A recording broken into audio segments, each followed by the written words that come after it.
দেখো বাবু, দেখো খেপে গেছে, খেপে গেছে। দেখো এই ঘর থেকে ওই ঘর, আবার ওই ঘর থেকে ঘুরে আসবে, আবার এই ঘর।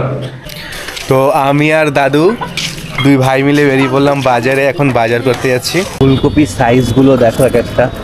কইয়া জাল পাততে গেলে জাল মানে দড়ির মতো মাছ, কই মাছ বেঁচে ধরেছে। কই মাছ, সরপুটি মাছ। মাছটা ওদের কিনতেই হতো না তোমাদের তাহলে? না, মাছ কেন রাখতো আমাকে পুকুরে, একটা পুকুর যদি ভাঙতো মাছ খাওয়া। একটু সেই সব ভিডিও ছাড়। দেখেছো আমার মা সকাল সকাল খেপে গেছে, কারণ ফোনে সবার ভিডিও দেখছে, আমি ভিডিও করছি না, ভিডিও বন্ধ রেখেছি তার জন্য। বলো কিছু। তুই কেন করবি না বল? হ্যাঁ, ভিডিওটা তোর তোর তো তোকে তোকে তো ভিডিওটা ছাড়তে ছাড়তে ভাইরাল হবে তোর। হ্যাঁ, দেখেছো তো, তোমরা একটু শেয়ার, লাইক, কমেন্ট কিছু করছো না। একটু শেয়ার টেয়ার করে দিলে একটু ভাইরাল হয় আমার ভিডিওটা, ঠিক আছে? দেখা ভিডিওটাই। আর আমার বউ পাশ থেকে বসে বসে পিনিক দিচ্ছে, ঠিক আছে? মানে শাশুড়ি আর বৌমা দুজন মিলে। যতদিন থেকে তোর ঠাকুমা মরার পর থেকে, আগে থেকে করছিস, তোর এতদিন ভিডিও ভাইরাল হয়ে যেত, কবে ওর টাকা ঢুকতো। আর সেই ছেলে ভিডিও করতে করতে ছেড়ে দেবে সবসময়। কেন? পমকে নিয়ে ভিডিও কর, বাড়ি ঘর হচ্ছে সেই সব। ঠিক আছে, আজকে থেকে ভিডিও করব, ঠিক আছে? রোজ বাড়ি যাচ্ছিস সেই সব ভিডিওগুলি করব ডেইলি ভিডিও। সো ভিডিওর কন্টেন্ট লাগে, আর এখন কন্টেন্ট আছে, আমি দেখাচ্ছি তোমাকে। আমার বউয়ের পা কালকে সিঁড়ি দিয়ে নামতে গিয়ে পা ভেঙে গেছে। সরি, পা ভেঙে গেছে বলে, পায়ে একটু মোচড় লেগেছে। তো কালকে সারা রাত ঘুমাতে পারিনি। মা সকালবেলা আবার চুন হলুদ লাগিয়ে দিল। আর আমার দাদু এসছে, দাদুকে দেখাই। এই যে আমার হ্যান্ডসাম দাদু এসছে। দাদু কল্যাণী থাকতো, তো কল্যাণীতে ওখানে ঠাকুর বানাতো, ওখানে জ্যাঠার কাছে আর একটা জ্যাঠার কাছে থাকতো। এখানে আমার আরও দুজন জ্যাঠা আছে, তো এখানে থাকবে। এখন পার্মানেন্টলি চলে এসছে দাদু এখানে। আর এখন দাদু আর আমি, সকাল এখন বাজে 10টা, দাদু আর আমি এখন বাজারে যাব। দেখি কিছু মাছ, শাক, সবজি আনবো। তো চলো বাজারে যাই। তো আমি আর দাদু দুই ভাই মিলে বেরিয়ে পড়লাম বাজারে। এখন বাজার করতে যাচ্ছি। এখান থেকে, আমাদের বাড়ি থেকে বাজার 2-4 মিনিটে হাঁটা পথ।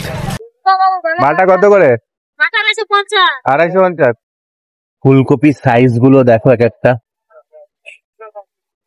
বিরাট বড় বড়। এটা কি শাক গো? কত করে? 20 টাকা বান্ডিল, 30 টাকা। সর্ষে শাক সিজনে 10 টাকা করে আটি। সর্ষে শাকটা দেখে আমার বেশ লোভ লাগলো। দুটো দাও।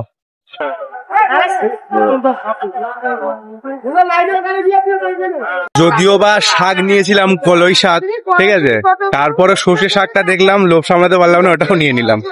মা কোথায়? কি বাজার এনেছিস? দেখো, ওই দেখো সর্ষে শাকের তো গাদা নিয়ে আসিস, দেখা যাচ্ছে। সর্ষে শাক আছে। বাপরে বাপ, কি বাজার এনেছে রে মামু? এত সর্ষে শাক আনে নাকি? পাগল কোথাকার। সর্ষে শাক একটুখানি হয়ে যায়। সর্ষে শাকটা দেখে লোভ সামলাতে পারলাম না, নিয়ে এসেছি। আরে এত খানারি শাক, এই ঢিল্লা বড় ফুলকপি। পেঁয়াজ কই বাবা? পেঁয়াজ মনে ছিল না, ফোন নিয়ে যাইনি। পেঁয়াজ লাগবে। ফুলকপিটা দেখো তোমার মাথার সাথে, এত বড় ফুলকপি মুখের সাথে কম্পেয়ার করো, তোমার মায়ের মাথার থেকেও বড়। এত বড় কয় টাকা নিয়েছে এটা? 40 টাকা। 40 টাকা? আর ফুলকপির দাম অনেক। এটা কত বড় বলো তো ফুলকপিটা? তাই এত দাম নাকি? 30 টাকা নেবে? 40 টাকা, সব 30 টাকা 40 টাকা করে ফুলকপি। কি মাছ এনেছিস? বাটা মাছ আর মাংস। বাটা মাছ আর মাংস।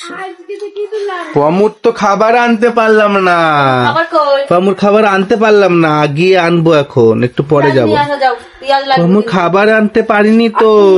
পেঁয়াজ নিয়ে আসবি। পমু, ও পমু, তুমি কি খাবা? কি খাবে তুমি? হ্যাঁ, এই যে পমুর খাবার। পমু, খাবারটা নিয়ে আসিনি, তখন ভুলে গেছিলাম আনতে, আবার নিয়ে এলাম। এই যে পমু, তোমার খাবার নাও, খেয়ে নাও, নাও নাও। বলো, সর্ষে শাক দিয়ে খাবি না কি দিয়ে খাবি? সর্ষে শাক দিয়ে তিতো লাগবে না? হালকা তিতো তিতো লাগবে কেন? তিতকুটি না লাউ শাকের ডগা আছে, ওই দিয়ে করবো। বিয়ে বাটা মাছ, লাউ শাকের ডগা দিয়ে ভালো লাগবে? ভালো তো লাগে, মানে কি তুই কি দিয়ে খাবি সেটা বল। লাউ শাকের ডগা দিয়ে করো তাহলে। আর সর্ষের শাক কি ভাজবা?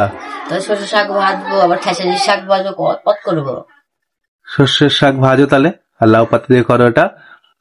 আর খাসির শাকও ভাজো অল্প করে। চোদ্দ করে শাক রান্না। তাহলে খাসির শাক রেখে দাও, সর্ষের শাকটা ভাজো। হ্যাঁ। আর আর মাংস, তাই তো? এত শাক আনে বাবু? হ্যাঁ, তুমি জানো আমি শাক পাতা খেতে ভালো। এক আটি খেসারি শাক আনতি, 2 আটি সরষে শাক আনতিস, ঠিক আছে। শাক কমে একটুখানি হয়ে যায়। হ্যাঁ, এক গাদা খেসারি শাক নিয়ে আইছে বাজার, ওই জন্য তোকে করতে দিই না আমি। কোনো বাজার ঠিক মতন করে আনতে পারবে না এখনো। শাক রেখে দাও, বেশি থাকলে পরের দিন খাবো। তা 2 আটি তো এবারটি ফেলে দিতে হবে। এই খাসির শাকটা রেখে দাও, এটা পরের দিন খাবো। আর ইয়ে শাকটা করো, এই সরষে শাকও নিয়ে আইছে 2 আটি। সর্ষের শাক কমে যাবে। কি পাখি? ও শাক বেছে দেবে বলছে তোমার। পাখি, তোমার খিদে লেগেছে পাখি?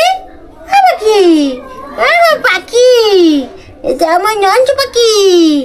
হ্যাঁ, তোমার খিদে পাইনি? তুমি তো খেলাই না কিছু, সকাল থেকে খাওনি কিছু।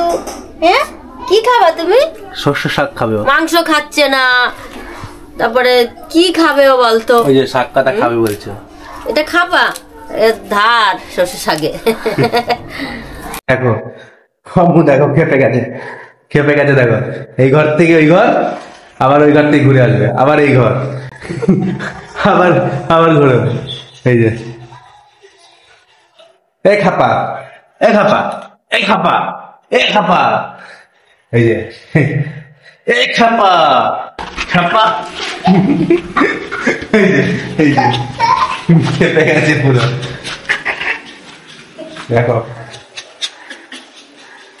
দেখো দেখো, এদিকে আসো, এদিকে আসো, আসো।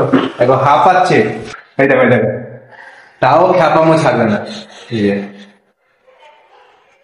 আসো আসো আসো আসো আসো, চলো খাবা, চলো খাবা, খাবা, খাবা না, খাবা না, খাবা না পামু? খিদে পাইনি তোমার? তুমি সকালেও খাওনি ঠিকঠাক করে। চলো, দাঁড়াও দাঁড়াও দাঁড়াও, লাভ মারবে না, লাভ মারবে না, নাও খেয়ে নাও, খেয়ে নাও, খেয়ে নাও। তো এতক্ষণ খাবার নিয়ে নাকরামি করছিল, আর এখন আবার মা খাইয়ে দিচ্ছে ওকে। লাট সাহেবের ব্যাটা হয়ে গেছে পুরো। মা, খিদে পেয়ে গেছে তো। একটু ভাত দিচ্ছি তো।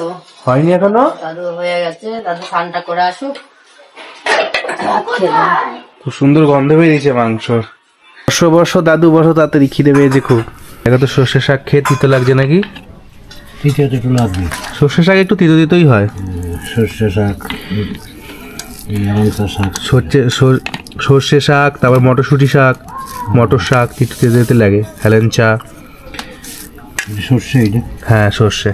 হ্যাঁ, কত বাংলাদেশে খাইছি, কল্যাণী তো লাগাই হয়ে গেছি। বাংলাদেশে তুমি কত বছর বয়সে এসছো দাদু বাংলাদেশ থেকে? 40 বছর বয়সে ওখান থেকে এসছো। এই শাক পাতা, তারপর যে কোনো ধরনের রান্না বলতে পারো, আমার ঠাকুমা খুব সুন্দর রান্না করতো। কুচি কুচি কাটতো, আরো কুচি কুচি ঝিরিঝিরি করে, পুরো শাক ঝিরিঝিরি করে কাটতো। মাকে তো বলি, কাটতে পারি না অত ঝিরিঝিরি করে। মা একদম বড় বড় রেখে দেয়, কিন্তু এই শাক পুরো মিশে যেত ভাতের সাথে। পেঁয়াজ ধনিয়া শাক টাক দিয়া। তো ঠাকুমা খুব ঝিরিঝিরি করে কাটতো, ভালো রান্না করতে পারতো। ঠাকুমার হাতে রান্না খেয়ে এমন কোনো মানুষ নেই যে প্রশংসা করতো না। ঠিক আছে, এখন ঠাকুমা নেই, মারা গেছেন। তো এখন দিচ্ছে লাউয়ের ডগা দিয়ে কি মাছ এটা মা? বাটা মাছ। লাউয়ের ডগা দিয়ে বাটা মাছের ঝোল আর মাংস। এই শাক পাতা দিয়ে মাছের ঝোল সব ঠাকুমার রেসিপি। তাই আমরা যখনই খাই ঠাকুমার কথাই মনে পড়ে আমাদের। তো এখন আমরা লাঞ্চ কমপ্লিট করে 2 ভাই, আর এদিকে আছে দিদি, দিদি, আমার না দাদুর দিদি। তো আমরা এখন 3 জনে শুয়েছি, শুয়ে এখন আমরা গল্প শুনছি দাদুর বাংলাদেশের। ঠিক আছে, দাদু বাংলাদেশে বলো, বাংলাদেশে কি কি ছিল তোমাদের? বাংলাদেশে আমাদের তো অনেক কিছু ছিল। বাংলাদেশে আমরা পূজার সময় ফুর্তি করছি, নৌকা আনছি, নৌকা বাইছি। নৌকা বাইতা? নৌকা বাইচ গুলো হয় যে বড় বড় নৌকা, বড় বড় নৌকা বাইছ, মানে 30 হাত 35 হাত লম্বা নৌকা। তারপর তোমার পিতলের চক্ষুষ, পিতলের ঝাড়বাতি, পিতলের ময়ূর, এগুলা লাগানো ছিল গলইতে। এ দেখার মতো জিনিস। তারপর বাইশ দিতে গেছে এই জলির নদীতে, বাইরে গেছি বাইকের বিলে, বাইকার বিল, রাজৌরি নদী, রাজুইরা নদী, রাজুরি গ্রাম, রাজুর থানায়, বুঝছো? এই একশোরে নাও। তোমাদের ওখানকার কটা নদীর নাম বলো, তোমাদের বাড়ির আশেপাশের। আমাদের বাড়ির আশেপাশে তো মধুমতি, আরিলখা, আরিলখা, আরিলখা, মধুমতি। তারপরে টাউরে তোর আমার শ্বশুরবাড়ি ওই পাশে গেলো যে পদ্মা, পদ্মা, পদ্মা নদী। তোমার শ্বশুরবাড়ি ছিল? শ্বশুরবাড়ির কাছাকাছি পদ্মা নদী। আর তোমার ওই তোমার বাড়ি ছিল বোধহয় কোথায়? ফরিদপুর। বাড়ি ছিল ফরিদপুর, টেকারাট, রাজু, এই বোলগ্রাম টেকারাট পোস্ট, টেকরাট পোস্ট। আচ্ছা, তোমরা যদি ওখান থেকে কেউ দেখে থাকো তো তোমরা বলবে এখনো মানে সেই বাইচ, নৌকা বাইচ এখনো হয় কিনা নদীগুলোতে? এখন সেরকম হয় না, হয়তো হাউস করে দুই একজনের দুই একখান নাম হয়। এখন তো জল নাই, বাইকের বিল শুকিয়ে গেছে, খাল ডাল অনেক শুকিয়ে। মাছ কেমন ছিল তখন? মাছের কথা কইয়া শেষ করা যায় না। মাছ মানে আমরা যদি কইয়া জাল পাততে গেলে জাল মানে দড়ির মতো মাছ, কই মাছ বেঁচে দাঁড়িয়েছে, কই মাছ, সরপুটি মাছ। মাছ তো ওদের কিনতেই হতো না তোমাদের তাহলে? না, মাছ কেন রাখতো আমাকে পুকুরে, একটা পুকুর যদি ভাঙতো মাছ খাওয়ার জন্য কোনো সংখ্যা নাথের মধ্যে। মাছ কি তোমরা ছাড়তে না এমনি? এমনি হইতো, এমনি তখন এমনি হইতো মাছ, তখন ছাড়া ছাড়ি না। তখন মানে মাছের সেরা শিঙ্গি, মাগুর, কই, বোয়াল, গজার, শোল, বুঝছো? তারপর তোমাদের সেই কাছিম পাওয়া যেত না? কাসিম কুসিম তো অভাব ছিল না তখন। আমি বলে রাখি, আমি বাংলাদেশ গেছিলাম আমার যখন 5 বছর বয়স ছিল। আমি, দাদু, মা, বাবা 3জন মিলে আমরা বাংলাদেশ গেছিলাম, ঠিক আছে? তো আমার এখনো স্মৃতিতে আছে, মনে আছে কিছু কিছু। আমি একটা সেই দাদু মনে আছে একটা বড় ওই খাল না বড় নদীর মতন ছিল, ওটা পার হতাম। ওই বাঁশের ব্রিজ ছিল তখন, বাঁশের ব্রিজ পার হয়ে যেতাম। ও পারটা তোমাদের বাড়ি ছিল, আমার মনে আছে এখনো পর্যন্ত। আমরা তখন বর্ডার পার হয়ে গেছিলাম, মানে পাসপোর্ট ভিসা, বুঝতেই পারছো, খুলে বলছি না। তো অনেক বছর আগের কথা, তখন আমার 5 বছর বয়স ছিল। তো মনে আছে ওখানকার ওয়েদারটাই অন্যরকম ছিল তখন। এখন জানি না কি হয়েছে, এখন তত নাই আর কি। এখন উন্নত হয়েছে, আরো উন্নতি হয়েছে। এখন আমাকে এই বাঁশের চার আছে, বোল আছে, এখনো আছে বাঁশের চার। ব্রিজ টিজ হয়নি? ব্রিজ হয়ে গেছে, ওই পাশেরটা তো হয়েছে, এই আমাকে বাড়ি যাই থেকে হয়েছে কিনা কইতে পারি না। ওইটা সোজাসুজি হয়ে গেছে ব্রিজ, মেইন রাস্তা। এবার রাস্তার হচ্ছে সব পাকা হয়ে গেছে, বাংলাদেশ আগের থেকে অনেক উন্নত হয়ে গেছে। টাকারে তোমার এই যায় অটো সব আমাকে বাড়িতে নামিয়ে দেয়। আগে তো অটো ছিল না, সেই ইয়েতে সেই ভ্যানে করে যেতাম, মনে আছে? ভ্যানে করে গেছিলাম, ভ্যানে চলে গেলাম, ভ্যান গাড়িতে করে। আর আমরা যখন গেছিলাম বাংলাদেশে 5 বছর বয়সে, তখন ওখানকার মানুষরা না মানে বাড়িতে টিউবওয়েল রয়েছে কিন্তু ওরা পুকুরের জল খাবে। আমরা কেউ খেয়েছিলাম কয়েকবার পুকুরের জল, আর আমার মা ওখান থেকে এনে রান্না করতো পুকুরের জল। ওই পুকুরে স্নান করছি, ওই পুকুর থেকেই, ওই পুকুরের পাশে গোয়াল ঘরের ময়লা নামছে, আর ওই জলে নিয়ে আমরা মানে খেতাম। ওখানেও খেত সবাই, ওখানে সবাই তখন বলতো যে ওই চাপা কলের জল নাকি কষ লাগে, তো ওখান থেকে সব পুকুরের জল খেত। আমরা কয়েকবার এনে খেয়েছিলাম, আমাদের মানে সে লুজ মোশন হয়ে গেছিলো, ডায়রিয়া ফাইরিয়ার মতন হয়ে গেছিলো, মায়ের হয়ে গেছিলো। তারপর থেকে আমরা চাপ কলের জল টিপে খেতাম, মানে একটা ঘৃণা থেকে। ওরা হয়তো খেতে খেতে ওদের অভ্যাস হয়ে গেছিল, কিন্তু ঘৃণা থেকে একটা মানে ইয়ে হয়ে গেছিল। এখন বোধহয় পুকুরের জল খায় না, চাপা কল চাপ কল।